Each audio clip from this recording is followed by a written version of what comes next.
To YSRCP కేంద్ర కార్యాలయంలో ఆ పార్టీ నేత భూమన కరుణాకర్ రెడ్డి మీడియాతో మాట్లాడుతున్నారు. లైవ్లో చూద్దాం. అన్యాయమైనటువంటిది అని 2011వ సంవత్సరంలో చాలా స్పష్టంగా ప్రకటించిన చంద్రబాబు నాయుడు గారు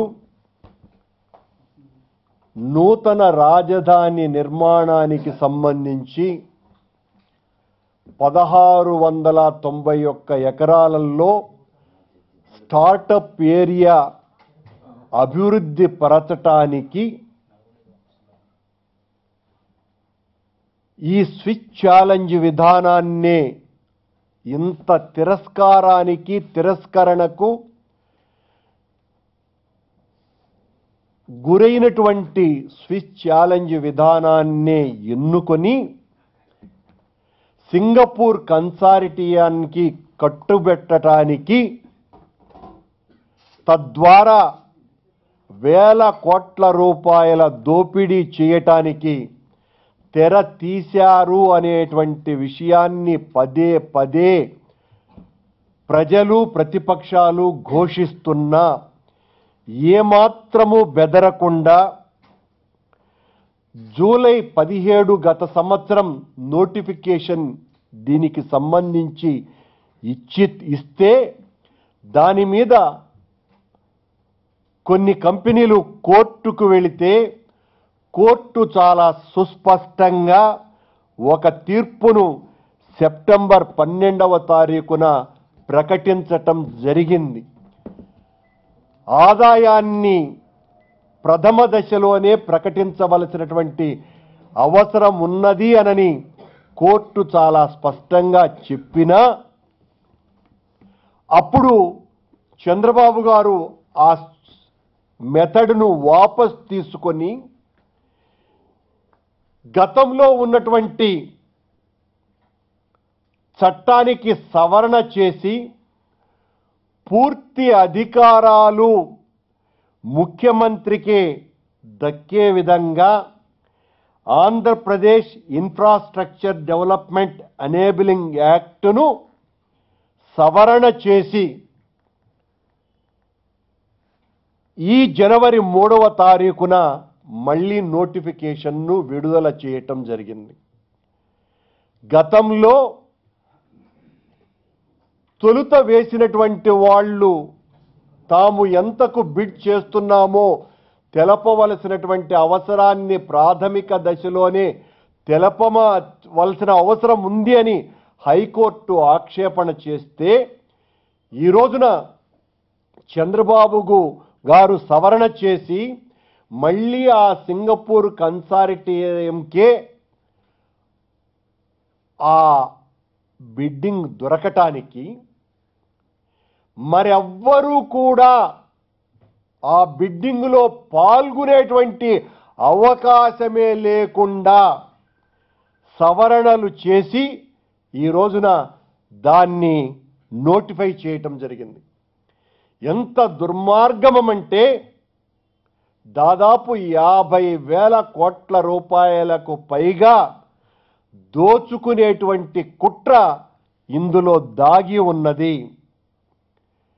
ప్రభుత్వం 5,500 కోట్ల రూపాయలు ఈ 1691 ఎకరాలలో మౌలిక సదుపాయాల రూపకల్పన కోసమని అభివృద్ధికి సంబంధించి ప్రభుత్వ ఖర్చు 5,500 కోట్ల రూపాయలు. 306 కోట్ల రూపాయలు మాత్రమే సింగపూర్ కన్సార్టియం పెట్టేటువంటి పెట్టుబడి. కానీ ఇందులో సింగపూర్ కంపెనీ వాటా 48%, ప్రభుత్వ వాటా 42%. ఆ కమిటీకి సంబంధించినటువంటి డైరెక్టర్లలో అత్యధిక శాతం సింగపూర్ కంపెనీకి సంబంధించినటువంటి వాళ్ళు, ప్రభుత్వ సిఆర్డీఏకి సంబంధించినటువంటి వాళ్ళు తక్కువ మంది. దీనికి సంబంధించి భవిష్యత్తులో ఏదైనా కూడా వివాదం చెలరేగితే ఆ వివాదాన్ని తేల్చుకోవలసినది బ్రిటన్ దేశంలోనే తప్ప భారతదేశంలో కాదు అని చాలా సుస్పష్టంగా ఒక అంగీకారానికి వచ్చింది ప్రభుత్వం. 4 కోట్ల రూపాయల మినిమం ధరగా నిర్ణయింపబడ్డటువంటి, తక్కువంటే 10 నుంచి 20 కోట్ల రూపాయల విలువ చేసేటువంటి 1691 ఎకరాలకు సంబంధించి సింగపూర్ కంపెనీ ప్రభుత్వానికి ఎంత ఆఫర్ చేసింది అన్నటువంటి విషయం పూర్తిగా గోప్యంగా ఉంచినారు.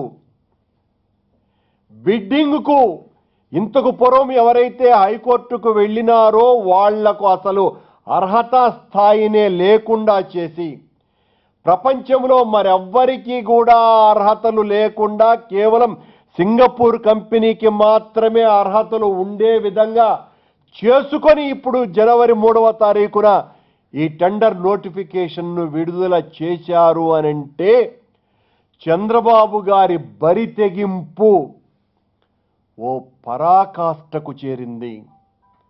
ఆయనకు ఎవరైనా కూడా లెక్కలేదు.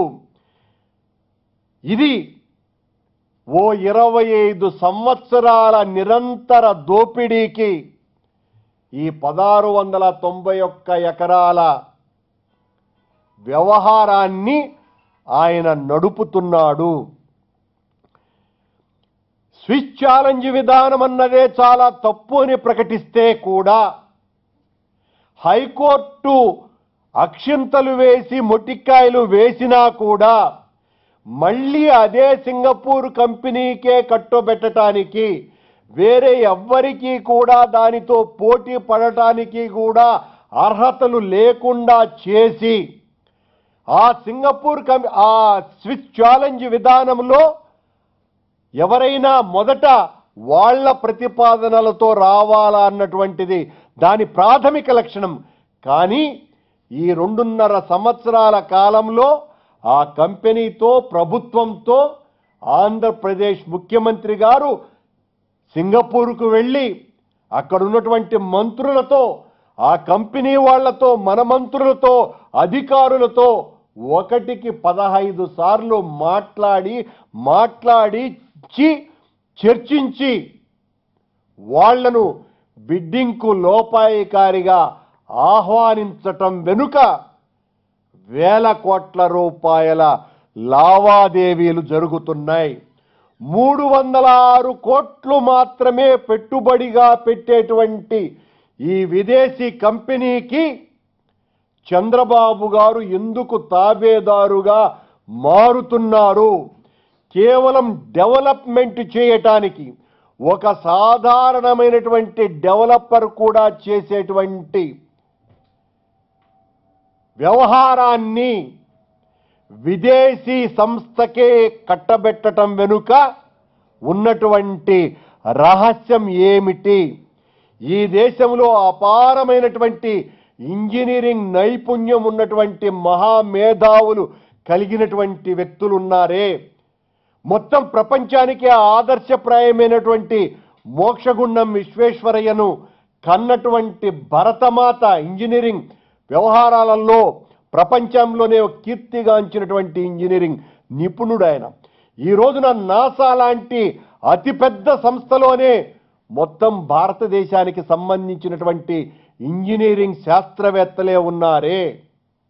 అసలు సింగపూర్ నగర నిర్మాణంలో పాలు పంచుకున్నదే మెజారిటీ భారతీయ ఇంజనీర్లే అని ప్రపంచం కోడై కూస్తున్నా కూడా ఈ సింగపూర్ సంస్థకు ఎందుకు చంద్రబాబు నాయుడు గారు ప్రభుత్వం 5,500 కోట్ల రూపాయలు,